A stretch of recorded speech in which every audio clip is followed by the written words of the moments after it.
All right, guys, we're back. Jump right into it. Alright, so I'm going to skip a lot of the incarceration. I'll say that I was incarcerated, probably the worst prison in West Virginia, and signed up for this thing called a dog program. And one thing was training handicapped dogs. What that did for me, it taught me like humility. Handicapped dogs? Handicapped assistance dogs. Okay. So like people who have handicap problems like muscular dystrophies, PTSD, Down syndrome, Alzheimer's, just a bunch of different things like that. And what it did, it taught me responsibility and empathy, and it taught me like humility. It taught me there's more important things than focusing on myself. And that's when I learned like my ego is one of my issues. That's when I learned I needed help. I needed to focus on these things. So it helped me out a lot, and it also taught me that I needed to. I needed help with myself. And I had tried to get clean numerous times while incarcerated, but there's like drugs everywhere in there. And everyone's like, oh, you went to prison and got clean. And there's just as much drugs in prison as there is on the streets. So I used it a few times in there, and I always felt, disgusting the next day, this and that. So on July 3rd, I've been clean like 8 months, and the guy that sat beside me had some Suboxone. And he's like, hey, or just some opiates, but yeah, Suboxone.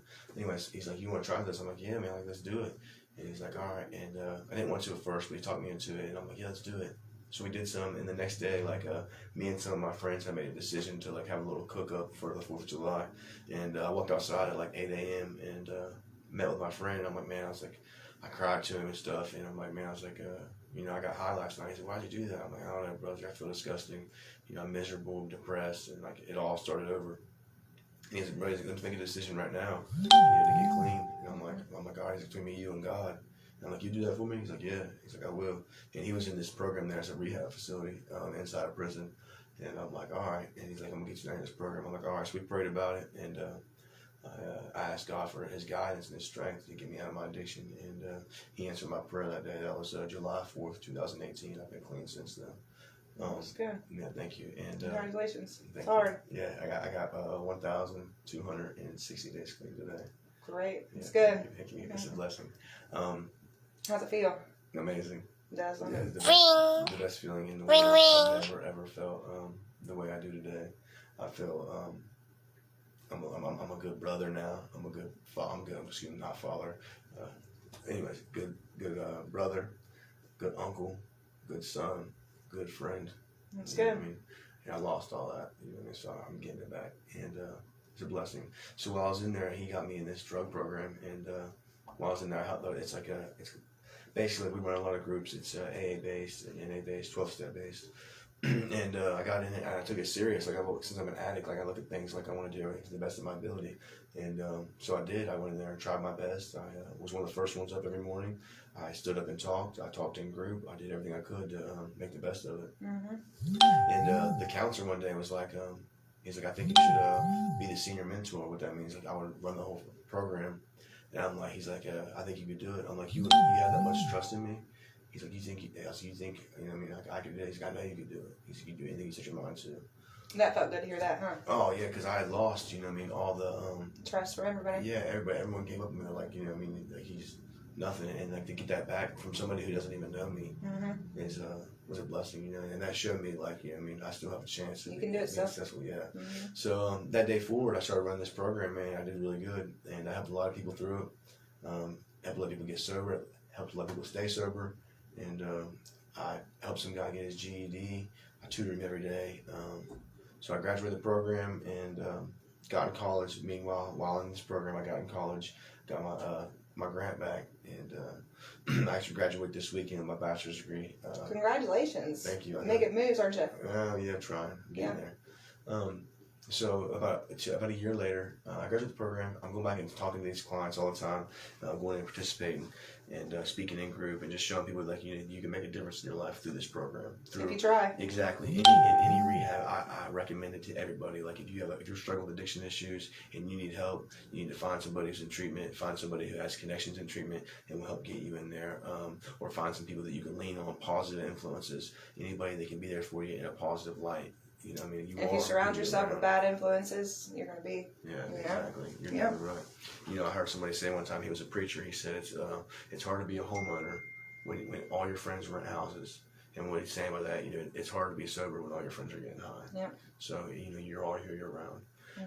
And So I decided I'm around positive people, and so I got released from prison by the grace of God, and it was a blessing, man. 5 years, right? Yeah, I did 5 years. I did 4 years, 11 months. So yeah, I did 5 years. It changed my life, changed my whole outlook. When I was released, I decided to go to Florida because I wanted to be positive. I wanted to be positive, I wanted to do good things, and I didn't want to be overwhelmed. I didn't want to come back to Parkersburg. Nothing wrong with this town. And just be overwhelmed, be around some of my old friends, thinking that I could still do the same thing, and slip. So I relocated myself, and it's been a blessing, man. I'm doing really good. I live in a little town called Spring Hill. It's like about 20 minutes north of Tampa, depending on how fast you drive. And it's amazing, man. I work with a rehab facility down there, and I help. I'm an associate with another rehab facility. I love my job. I also work at a mainstream restaurant. It's kind of like a breakfast club, kind of like a Denny's on steroids, I guess you could say. 'Cause it's way better than Denny's. A waiter there. That's on my days off. I work 7 days a week. Since I've been released, I think I've probably had, I want to say maybe 10, 15 days off work altogether. I just like to stay busy. I know the idle mind is the devil's playground. So if I'm not occupied doing something, I'm going to start slipping. Yeah, but you're building yourself up there this time, so. Yeah. So I always stay busy. I always work, and there for like a while, I was working I work 12 to 16 hours a day. I work 12 at one job, and sometimes I work doubles. And someone asked me how can you do that? And I'm still in school to this whole time. And how can you do that? How can you work as many hours, go to school, and still have a life?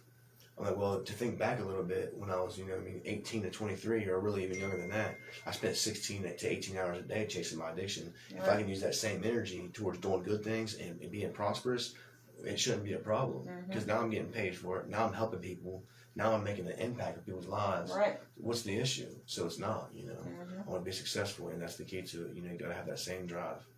So I'm doing good. Actually, I when I first got out, I got a good job with an electrical company, actually, because I'm a certified electrician. Like I said, in college, I took these electrical programs, and I got certified through that.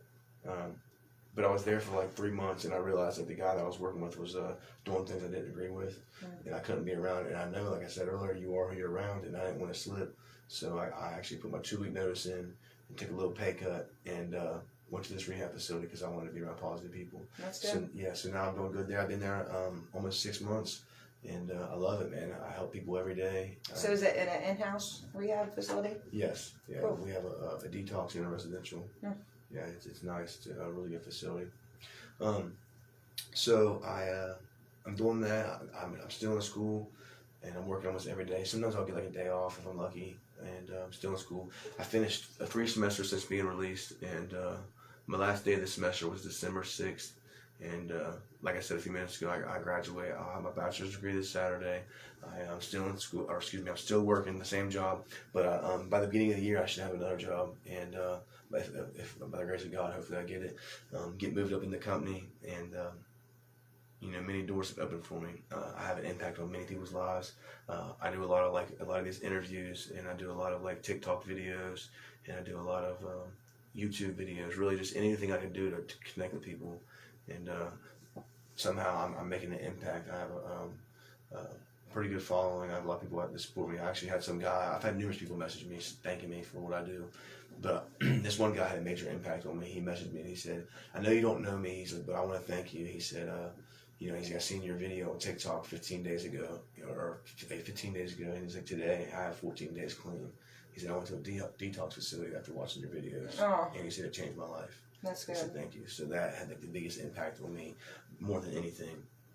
So I like giving back now, and I make these videos and I do these interviews because hopefully someone can relate to my story.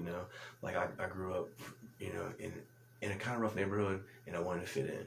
I had low self-esteem, and I was irresponsible, and I wanted to fit in. I wanted people to like me, and so I used drugs to do that. And when it did, it cost me everything. And it mentioned my freedom. It almost cost me my life. I ended up getting incarcerated. Went to a rehab facility, changed it, got in treatment, started my recovery, and I get everything back. Not everything, but a lot of things, Some relationships I haven't been able to make amends with. Some people don't forgive me for what I did, and they never will, But with what I have done is made amends to the ones that I can. Yep. And that's had a major impact on me. And I'm grateful for where I am today and where I'm going, and the direction and the strength that I have, the guidance. And I know each day is going to be a challenge, but like you said, you know, it gets easier. We just get more familiar with it. So I just got to keep pushing and continue helping people. You know, if I can influence anybody, man, or help anybody, like I always say, reach out and contact somebody. Just know there's always somebody that's in your corner. Someone's always going to be there to support you. I'm glad you guys messaged me and asked me if I want to come do this little interview.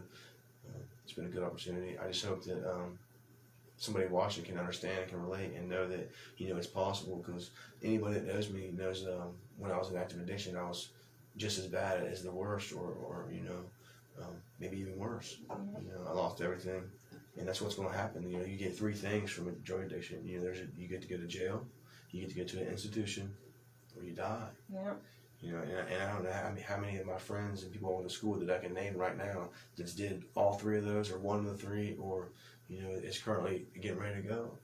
So hopefully we are able to connect with somebody and reach somebody and understand there's a way out, man. You ain't got to live like this no more, you know. This town is struggling right now with people, you know what I mean, fighting this battle every day and feel like they have nowhere to turn, feel like no one's there to support them. And there is people there to support you, you know. You just got to reach out and want help.